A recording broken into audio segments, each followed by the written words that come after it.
መላ ኢትዮጵያ ህዝብ እንዲያውቅ የምፈልገው መላ በኤአይ የተሰራው ልክ እንደ ዲፕሲክ ወይም ቻት ጂቲፒ ያለው ቱል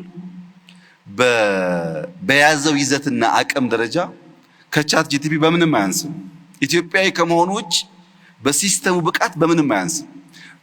እንደ እድል ሆኖ ኢትዮጵያውያን የተሰራው ውጭ ከሆነ የምናምን ውስጥ ከሆነ የምንጠራጠር ስለሆነ ካልሆነ በቀር መላን መጠቀም እየተቻለ ዲፕሲክ መጠቀም አያስፈልግም። ለምሳሌ እኔ በብዙ ጉዳዮች መገለገልበትን የሚያግዘኝ ሲስተም መላ ነው። መላ ዲፕሲክ የሚሰጥህን ቫልዩ ያክል ሊያቀርብልህ ይችላል። ውስንነት አለበት ከዳታ አንፃር። ያን ዳታ ቅድም ባልኩት ኤክስቼንጅ መጨመር ያለብን ነገር ያለ ቢሆንም እና የኢትዮጵያ አርቲፊሻል ኢንተለጀንስ በቅርቡም በጣም ሻል ያለ ደረጃ የደረሱ ሀገራት መጥተው ሲያዩ እንደሰማሁት በብዙ ሀገራት እንደሚቀርበው ጥያቄ ምንም ጥርጥር የለውም የኢትዮጵያን የእድገት ጉዞ ሊፍሮግ ከሚያደርጉ በጣም ኢምፖርታንት ፒላር ኢምፖርታንት ቴክኖሎጂካል አቅም አንዱ ነው።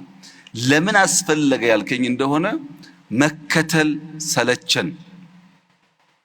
የመጣውን ሁሉ ስንከተል ኋላ ስለቀረን እንዲያ መከተል እንዳማረብን ከኛ ጋር እንዳይኖር ሊፍሮግ ለማድረግ የመደመር መንግስት እንዳስቀመጠው አንዱ መፍትሄ ኤአይ ነው።